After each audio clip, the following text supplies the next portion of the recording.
Hi there, this is Motels Dave. I'm here to talk about the worst reuses of Mopar names on actual Mopars. Probably the worst reuse is the Dodge Aspen coming back as the Chrysler Aspen. Now, the Dodge Aspen was in some ways quite a nice car in that it took the old Valiant that had been around for a long time. It gave it a more comfortable ride. It gave it a much more upmarket interior. It did a lot of things well. But it was also very poorly tested, brought out a year before it should have been brought out. Early rust out, all sorts of little problems, rattles, shakes, things breaking. Aspen was not a name that you'd think Chrysler would want to remember, but they brought it back for a Chrysler SUV based on the Dodge Durango. Why did they do that? Who knows?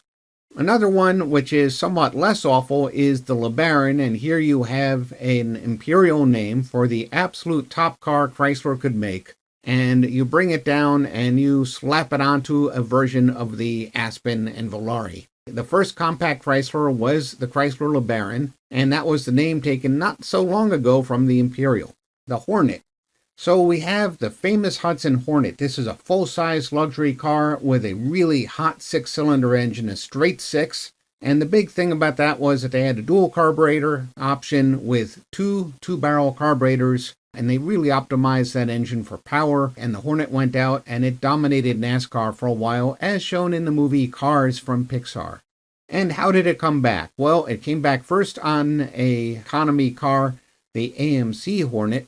And then it came out on the Dodge Hornet, which is based on the Alfa Romeo Tonale, which is based on the Jeep Compass, which is based on the Dodge Dart, which is based on the Alfa Romeo Giulietta. Hornet is a great name, but if the current one doesn't have that much in common other than aspiring to high performance, and it's got great handling, and then you look at the original full-size Hudson Hornet luxury car and you say, oh, okay. You're probably expecting me to say that the current Dodge Hornet is the worst reuse of the name Hornet, and I'm not going to. That was the AMC Hornet. It was originally a full-size car, and now, for 1970 to 77, it was an economy car, and a compact at that.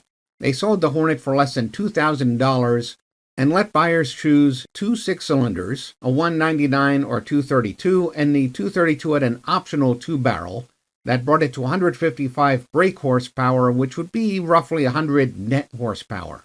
To get to the Hudson Hornet level, you really needed the Hornet SST, which had an optional 304 cubic inch V8, which made the Hornet, which was fairly light, kind of quick, as in 0 to 60 in 10 seconds, and it only produced 210 brake horsepower, which made it similar to the Economy 318 over at Chrysler.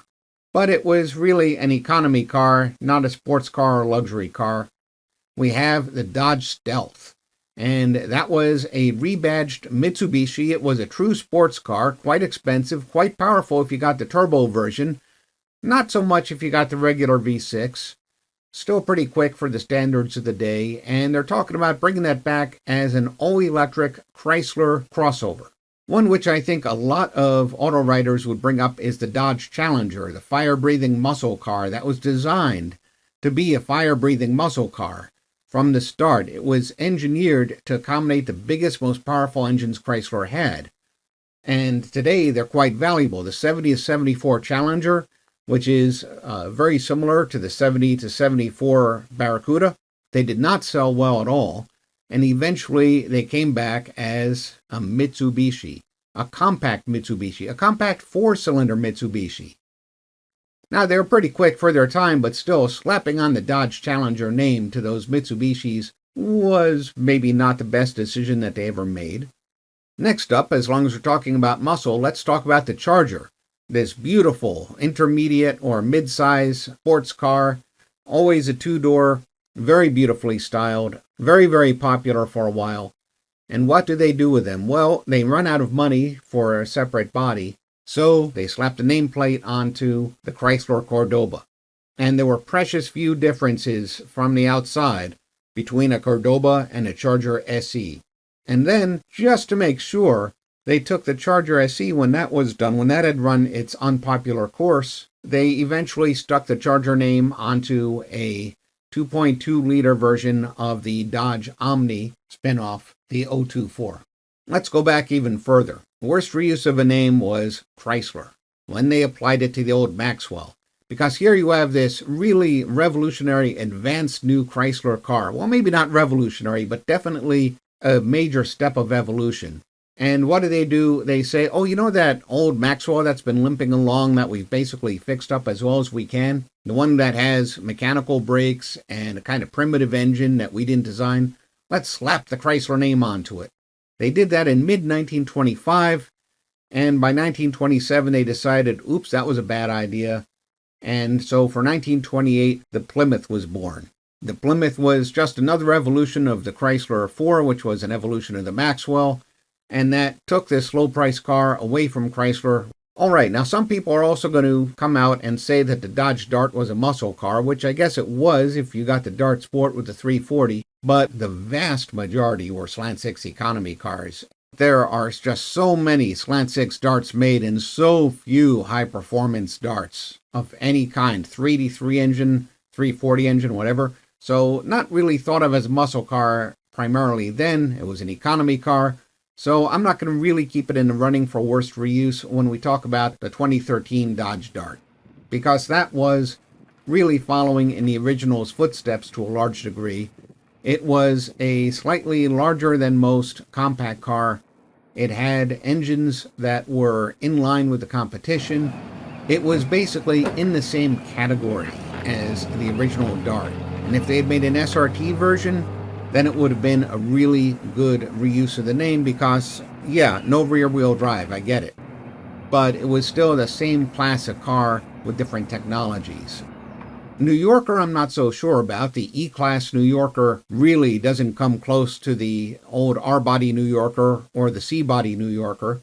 But understanding where the company was coming from, I can sort of forgive that. Sort of, but on the other hand, I also have to think that the C-Body and the R-Body New Yorkers were built on a body that was really engineered to be a Chrysler, and the E-Class was just a stretched Plymouth Reliant. The Monaco, the 80s Monaco, that was a Renault for heaven's sake. Wasn't even a Chrysler vehicle. What it had in common with the real Dodge Monaco, not all that much. It was a fairly big car, so there was that. It was nicely appointed. You know, I could live with it being a Monaco overall. Now then we get to the Jeeps, and that's a little tougher because you have two of them that came back, the Cherokee and the Wagoneer.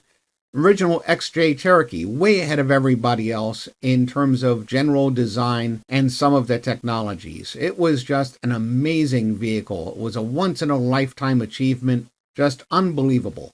A good, comfortable, quite competitive on-road vehicle. It could handle very tough off-road trails. Had an excellent advanced 4x4 system that was easy to use, and it had amazing ground clearance, but it wasn't that high off the ground. So they managed to keep the door sills and the floor fairly low while having all the important underneath bits quite high up, and that required a lot of ingenuity. It was a very, very clever vehicle. It was surprisingly lightweight for what it was. It was amazingly lightweight. It was just an unbelievable achievement, the Cherokee, the old XJ Cherokee. And then we have the current Cherokee, which is no longer made, can handle the portions of the Rubicon that Chrysler preserved at Chelsea just after it bought AMC for testing new Jeeps on. If you bought the trail-rated Cherokee, it was quite off-road competent. The problem is that they made all those not trail-rated Cherokees too, which kind of dilute the whole thing, that had no skid plates. It didn't really live up to the name. And the original Wagoneer was again, in some ways, a technology tour de force, in that it had the first independent front suspension of any 4x4. It had an automatic transmission, the first 4x4 with an automatic. And it was a big, comfortable wagon. Kaiser Jeep relentlessly advertised that it was two vehicles in one. It was a luxury wagon, and it was also an off-road vehicle. The current Wagoneer is a beautiful luxury car inside. On the other hand, when you come to off-road prowess, I have no idea because Jeep just doesn't talk about it. They don't release it. I don't believe that they have skid plates on the Wagoneer, and I really would be reluctant to take one off-road, even though the Ram platform, the Ram 1500, can be a great off-road vehicle, as the Rebel shows. So those are my candidates for the worst reuses of Mopar names by Chrysler itself. Do you have one that's worse? Let me know. Do you disagree with my judgment? Let me know that too. It's in the comments. That you might be interested in buying A Century of Chrysler, now available on Amazon and Barnes & Noble and Apple Books. A Century of Chrysler by David Zatz. And with that, I'll sign off.